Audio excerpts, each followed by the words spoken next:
আসসালামু আলাইকুম বন্ধুরা, আশা করি সবাই ভালো আছেন। আজকে আপনাদের জন্য একটি নতুন কন্টেন্ট নিয়ে আসছি। বর্তমান বিশ্ব যে একটা কঠিন পরিস্থিতির সম্মুখীন।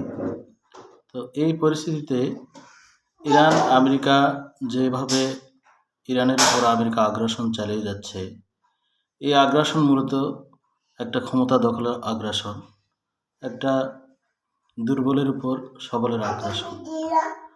আপনারা যদি খেয়াল করেন, কয়েকদিন আগে দেখবেন যে ভেনেজুয়েলার প্রেসিডেন্ট নিকোলা মাদুরোর উপর যেভাবে আগ্রাসন চালিয়ে তাকে, আমি বলবো যে তাকে কিডন্যাপ করা হয়েছে। আসলে তাকে যেভাবে কিডন্যাপ করা হয়েছে, তো পৃথিবীর অন্যান্য গণতান্ত্রিক দেশে যে সকল প্রেসিডেন্ট আছে, এরা তো সবাই একরকম ভয়ের সম্মুখীন যে কখন আপনি আমেরিকার বিরুদ্ধে যাবেন আর কখন আপনাকে এভাবে গ্রেপ্তার করা হবে।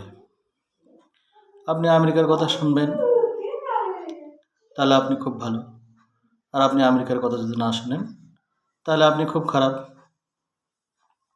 এখন বিশ্ব নেতা বা কোনো একটা দেশের নেতারা ভেবেচিন্তে দেখুন,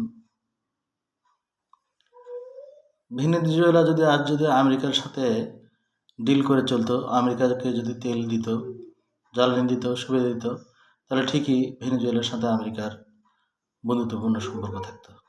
কিন্তু আজ দেখুন, আমেরিকার আগ্রাসন মেনে নেওয়া না কারণে আজ ভেনেজুয়েলার প্রেসিডেন্টকে আত্মহত্যা দিতে হলো। আসলে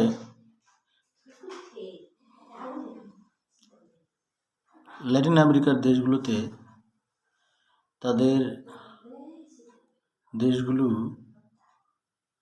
আমি বলবো যে দুর্বল অর্থনীতি হওয়ার কারণে বা তাদের কাছে অস্ত্র না থাকার কারণে, আধুনিক যুদ্ধে সজ্জিত অস্ত্র থাকা না কারণে আজ ল্যাটিন আমেরিকার দেশগুলো অত্যন্ত দুর্বল।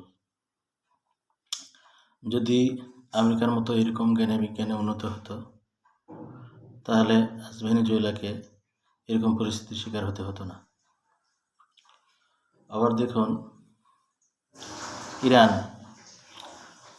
বর্তমান ইরানের প্রেসিডেন্ট আয়াতুল্লাহ আলী খামেনির উপর বা তাদের দেশে যে আগ্রাসন চালাতে যাচ্ছে, কিন্তু ইরান আর ভেনেজুয়েলা একরকম দেশ ভাবলে চলবে না। ইরানের সেই 1979 সালের পর থেকে যে আয়াতুল্লাহ আলী খামেনি যেভাবে দেশ চালাচ্ছে, যেভাবে তারা তৃণমূল থেকে দেশটাকে গড়ে তুলেছে, ওইভাবে তাদের উপর একটা নিষেধাজ্ঞার দেওয়ার ফলেও তারা দেশটাকে চালিয়ে যাচ্ছে। সুতরাং ভেনেজুয়েলা আর ইরানকে এক করে দেখলে হবে না। আপনারা সেটা ভেবেচিন্তে দেখেন যে ইরানের আয়তন, ভেনেজুয়েলার আয়তন, ইরানের যে জাতীয়তাবাদ, ইরানের যে জনগণ, তারা ঐক্যবদ্ধ। যদিও কয়েকদিন আগে বিদেশি প্ররোচনায় তাদের মধ্যে একটা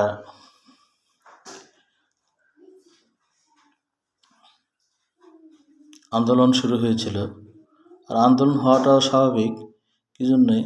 একটা দেশ যে জিনিসপত্রের দামের ঊর্ধ্বগতি, মূল্যস্ফীতি, মুদ্রাস্ফীতি যেভাবে চলতেছে, সাধারণ জনগণের নাভিশ্বাস অবস্থা। সাধারণ জনগণের যদি দেওয়ালে পিঠ ঠেকে যায়, তাহলে তো তারা আন্দোলন করবেই। এখন এইসবের জন্য দায়ী কোন দেশ? এইসবের জন্য দায়ী পশ্চিমা দেশগুলো। পশ্চিমা দেশগুলো কী করতেছে? পশ্চিমা দেশগুলো একের পর এক নিষেধাজ্ঞা দিয়ে যাচ্ছে। কি হচ্ছে? তাদের উপর যদি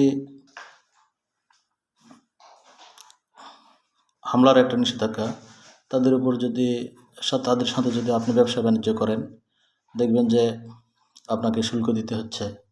আপনার সাথে নানানভাবে আপনাকে হ্যারাসমেন্ট করা হচ্ছে। সুতরাং কোনো দেশ ভয়েও তাদের সাথে ব্যবসা বাণিজ্য করতে চায় না। এখন একমাত্র চীন, রাশিয়া এইসব দেশগুলো পশ্চিমা দেশের সাথে কিছুটা এরা থোড়াই কেয়ার করে, যার কারণে ইরান আপনার রাশিয়া এবং চীনের সাথে একটা ব্যবসা বাণিজ্য করে চলছে। কিন্তু বর্তমান ভূ রাজনৈতিক প্রেক্ষাপটে এইসব দেশগুলোর সাথে শুধু অস্ত্র কেনা বেচা বা তারা কিভাবে কি ব্যবসা করতেছে, যদি করেও থাকে তারা কিভাবে গিভ অ্যান্ড টেক ব্যবসা করে সেটা তারাই ভালো জানে। কিন্তু তাদের সাথে যদি একটা ব্যবসা চলতো তাহলে ইরানের পরিস্থিতি আজ হতো না। কিন্তু হয়তোবা ইরান চীনের সাথে সেই ধরনের সম্পর্ক, হয়তোবা অস্ত্র চুক্তি, বা রাশিয়ার সাথে শুধু অস্ত্রের সাথে সম্পর্ক, কিন্তু তাদের সাথে যদি বৈদেশিক বাণিজ্য যেমন খাদ্যশস্য, আমদানি রপ্তানি এসব ব্যাপারে যদি করতে পারতো তাহলে হয়তোবা ইরান দেশটাতে এত আন্দোলন হতো না, এত বিক্ষোভ হতো না। যেহেতু এখন চীন রাশিয়া তারাও ভয়ে আছে, রাশিয়া বিভিন্ন ইতিমধ্যে নিষেধাজ্ঞার বেড়াজালে আটকানো, আবার চীন অন্য দেশের সাথে ব্যবসা করতে চাইলে তার উপরও নিষেধাজ্ঞা দেওয়া হয়। সুতরাং চীন, রাশিয়া, যে কোনো দেশই বলবো, আরব দেশগুলো ইরানের সাথে খুব সতর্কভাবে ব্যবসা বাণিজ্য করে, যাতে মার্কিন যুক্তরাষ্ট্রের নজরে এই ব্যবসা বাণিজ্য করে। কিন্তু এভাবে আর কতদিন? এই করতে করতে প্রায় 40-45 বছর হয়ে গেল, দেশটা দরিদ্র থেকে দরিদ্রতর হয়ে গেছে। কিন্তু ইরানের মহান নেতা আয়াতুল্লাহ আলী খমেনির পিঠ দেওয়ালে ঠেকে গেছে। এখন তারা দরিদ্র বেড়াজালে পতিত, আর এই সুযোগটা নিয়ে পশ্চিমা দেশগুলো তাদের উপর ঝাঁপিয়ে পড়ছে। কিন্তু ইরান তলে তলে বিভিন্ন ধরনের অস্ত্র সজ্জিত হয়ে আছে, যার কারণে আবার আক্রমণ করতে আমেরিকা এবং পশ্চিমা দেশগুলো ভয় পাচ্ছে। তো দেখা যাক, পরবর্তী আপডেট আপনাদের জানিয়ে দিব, আশা করা যায়। ভালো থাকবেন।